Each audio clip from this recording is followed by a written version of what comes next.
mesa de análisis participa Fausto Lugo, experto en planes de emergencia y exsecretario de Protección Civil aquí en la Ciudad de México. Fausto, me da muchísimo gusto darle la bienvenida. ¿Cómo estás? Muy buenas tardes. Un saludo a todo el auditorio. La tecnología ha avanzado de manera acelerada, por lo menos en los últimos 30 años. Estas nuevas tecnologías, el Internet, todas estas herramientas de difusión masiva de información, han servido para los asuntos de protección civil. ¿Cómo nos fue en el 2017? ¿En qué apoyaron estas nuevas tecnologías para empezar este diálogo? Claro que sí, Alberto. Mira, pues lleva muchos años la tecnología evolucionando. Sin duda se ha venido incorporando poco a poco a la realidad de la ciudadanía en cuestión de desastres. Ha sido más lento el proceso de incorporación hacia los ciudadanos en procesos de notificación de emergencias. Yo te diría que en el 2017, sin duda, con la visión del licenciado Marcelo Ebrard en su momento, se construyó el C4 de la Ciudad de México, que precisamente albergara a todas las instituciones para atender un desastre como el que se presentó en el 2017.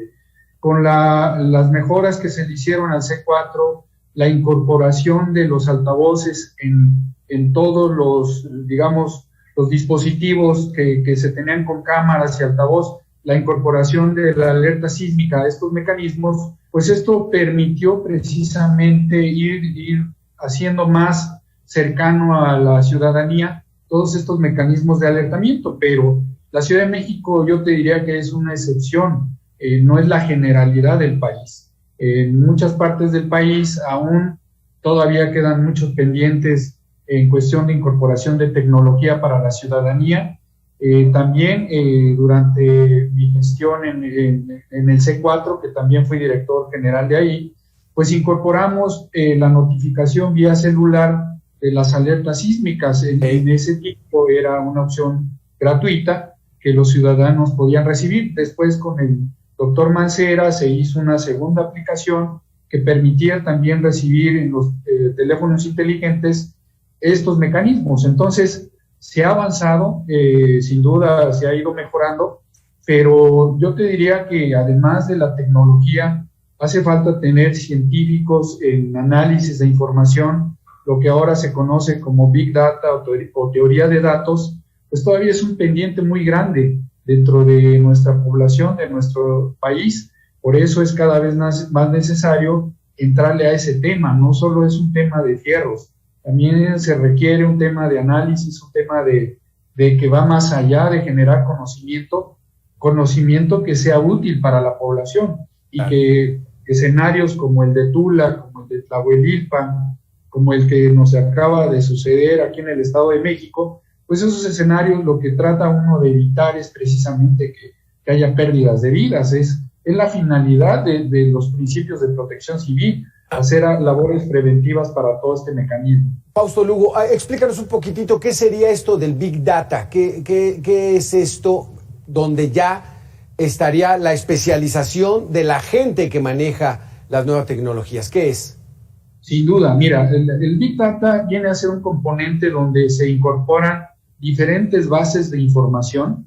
Hoy en día, por mencionarte, nada más está la base de datos de los sismos que ha habido en los últimos años en nuestro país, pero no tenemos una base de datos relacionada con los daños que han ocasionado cada sismo.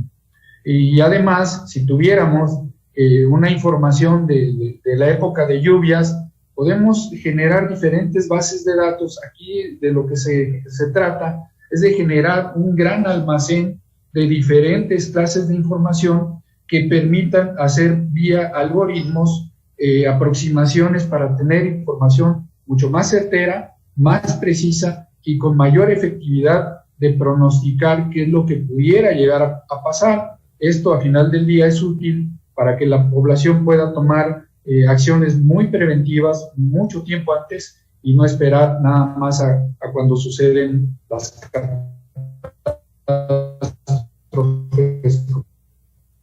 Exacto. Probabilidades matemáticas. Esto nos da una mayor certeza o acercamiento de lo que puede ocurrir. Por ejemplo, en estas inundaciones, en la tromba que cayó hace una semana en la zona de Ecatepec, Fausto, híjole, ahí parece que como que si no tuviéramos tecnología. Sabían que estaba cayendo mucha agua, que esa agua se canaliza hacia arroyos que van a presas y que estas presas, pues bueno, ya están en una cantidad considerable que pueden provocar un desfogue natural de estas, y no se alertó. Ahí sí, como que parece que no tenemos tecnología, don Fausto. Sin duda, mira, son dos componentes. Por un lado, si tú no sabes qué escenario de desastre puede ocurrir, pues es muy difícil que puedas alertar, porque no tienes esa información. Entonces, el criterio o el sistema de alertamiento temprano, un sistema que, por cierto, desarrollamos en la Secretaría de Protección Civil cuando fui secretario, nos permitía alertar a la población vía alerta amarilla, alerta naranja, alerta roja o alerta púrpura, en ciertas condiciones que se pudieran estar presentando en la Ciudad de México. Algo similar deben de poder hacer en la Ciudad de México. Obviamente hay que invertirle, insisto, aquí para poder hacer un alertamiento temprano, pues tienes que tener los mecanismos que te provean de información para tener la información, obviamente, y esta podérsela brindar a los ciudadanos.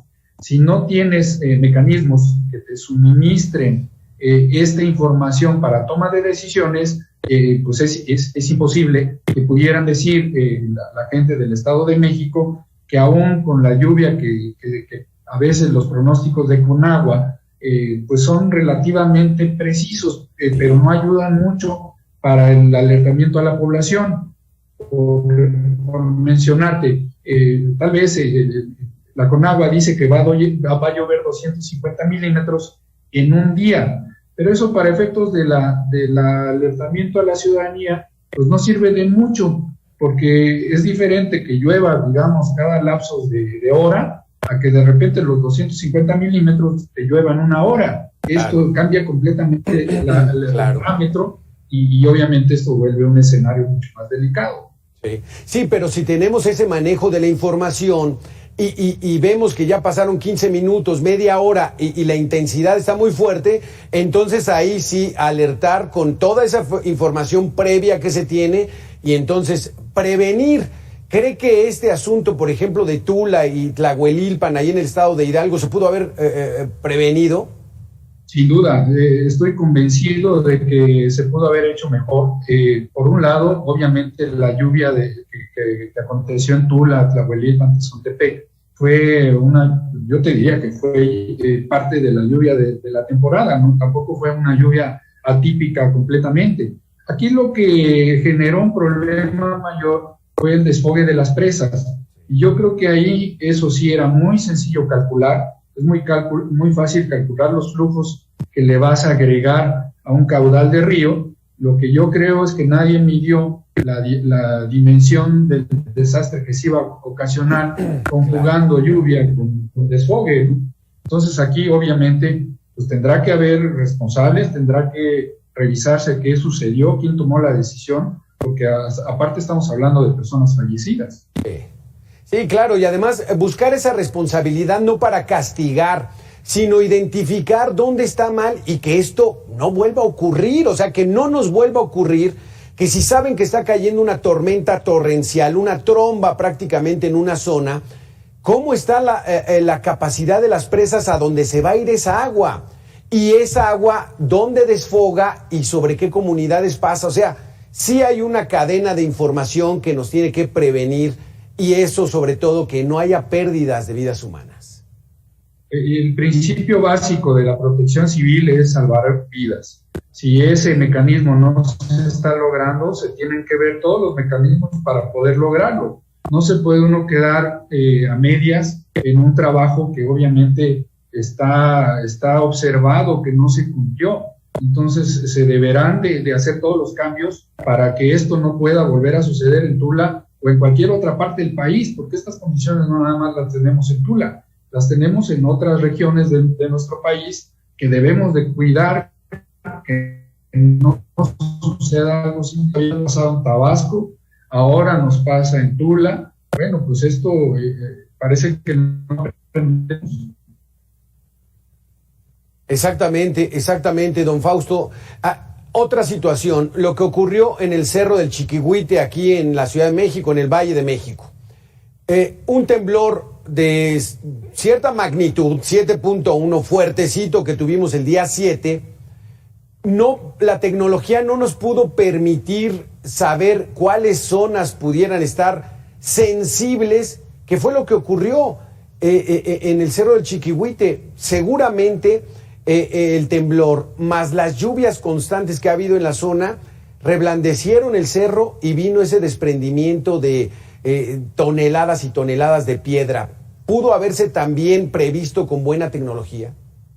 Sí, aquí hay que invertirle en mecanismos de acelerógrafos que se tienen en algunas partes de la Ciudad de México.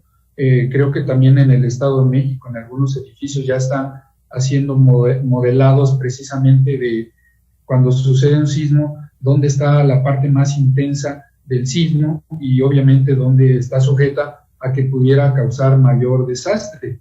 Todos estos mecanismos la Ciudad de México los ha vivido desde el 85, ha ido evolucionando en tecnología sísmica. Yo te diría que afortunadamente son de los mecanismos que más han ido favoreciendo a la población, pero aquí a veces los colindantes o los estados que no son de la Ciudad de México piensan que en su región no va a temblar. Aquí lo importante es que hagan uso de esto que ya se ha vivido en la Ciudad de México, que aprovechen todo el conocimiento que se tiene y precisamente que esto permita que los ciudadanos pues tengan mejor y más información para poder actuar en caso de cualquier emergencia. En caso de todos estos mecanismos, se requiere dinero, se requiere presupuesto, se requiere invertir en equipos, en la capacitación del personal, que todos estemos mucho mejor armados para prevenir estos desastres. ¿Cómo estamos en cuestión de presupuesto? ¿No es prioridad para las autoridades en estos momentos o sí están destinándole buenos recursos para todo este tema que salva vidas?